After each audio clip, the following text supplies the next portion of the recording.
Right now, I'm at a place where my life almost ended.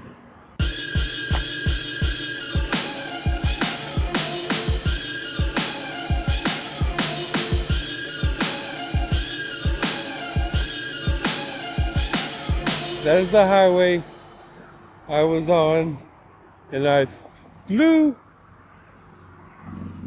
over the highway over into this parking lot somewhere. Where, I don't know exactly. We had a flat tire that popped, and I rolled and got thrown, and I wasn't wearing my seatbelt.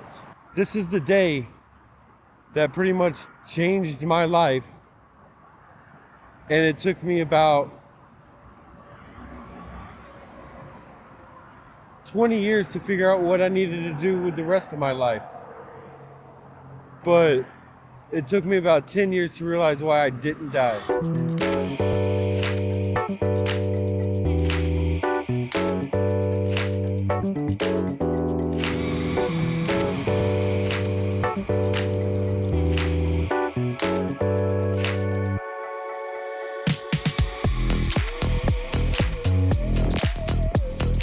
What's going on? Like the costume change?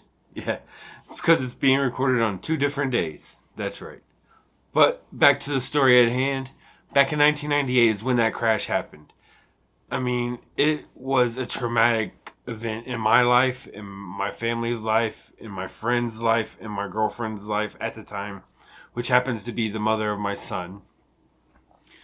She was out in Maryland at the time when this happened. But I was riding in one of those parking lot sweeper trucks, ones that look like this. Well, we had a fully loaded truck. I mean, it was full of garbage. The tires were bad. Not bald, but bad. I mean, real bad. Almost bald. And with the weight that was on the truck, and the tire just blew. And I went flying. The other guy was thrown out too, but nothing happened to him. I got demolished. I tried to play Superman, but I failed. But while I was playing Superman, a state trooper saw me flying and called it in. So I ended up getting care flighted, and this was weird. I heard this sound, the helicopter sound that was like in the movies where it's like doof, doof, doof, doof, doof, doof, doof, doof, doof. It slowly comes in, and then my vision slowly came to, and the first thing I felt cold getting cut up my legs, and then they were cutting my clothes off. And I asked them what they were doing. They're like, you were in an accident, so we're cutting your clothes off.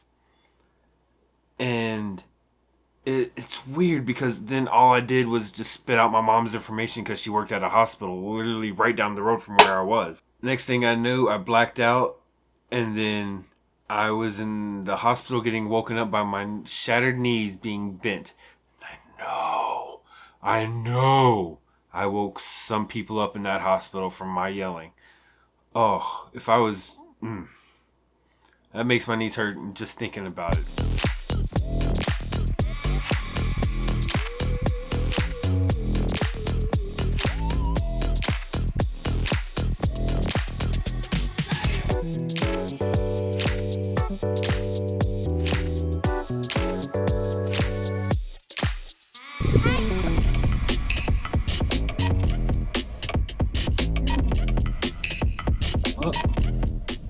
The thing about Dallas is everything's far apart, so you gotta drive a ways to get there. I'ma kick back when you fake like that. I'ma get out of the game, I don't play that fact. Would you let me go? No, you never come back. I'ma be that best that you never had. I'ma kick back, take that fact. Would you let me go? I'ma be that best that you never.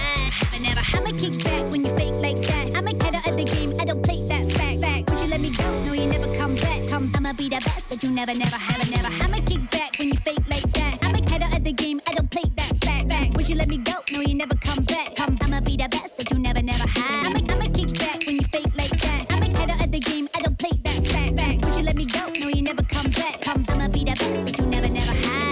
kick back when you never.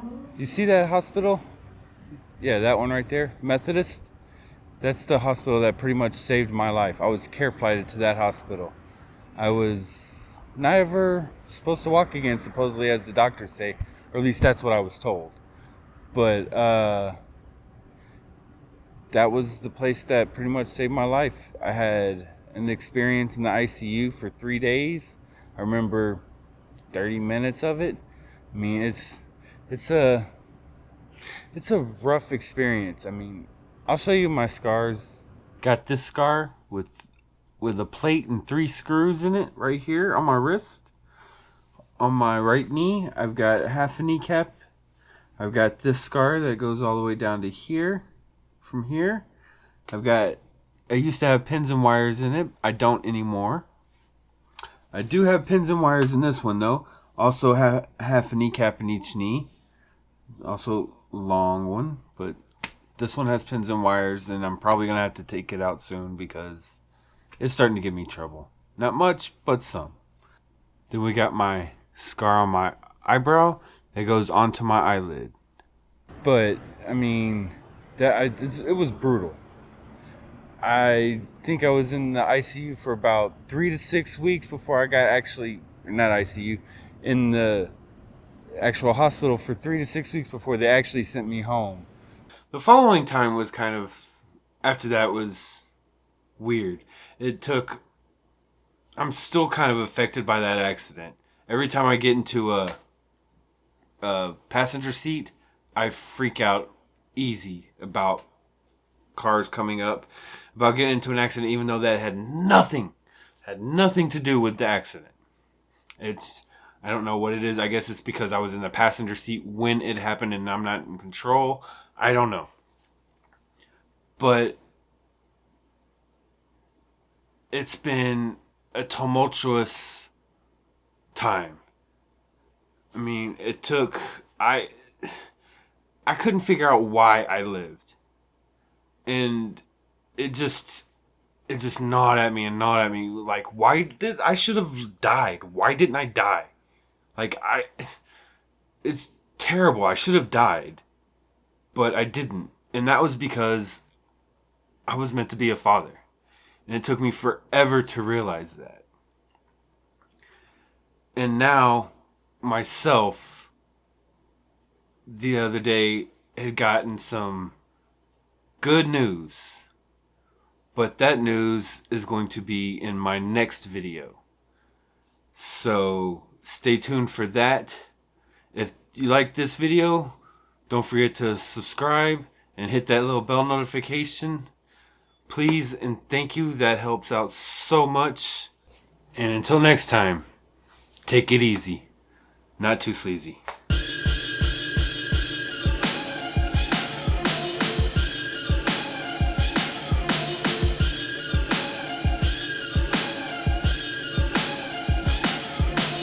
Start over.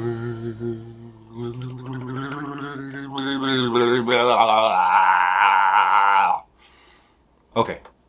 Take 1,000.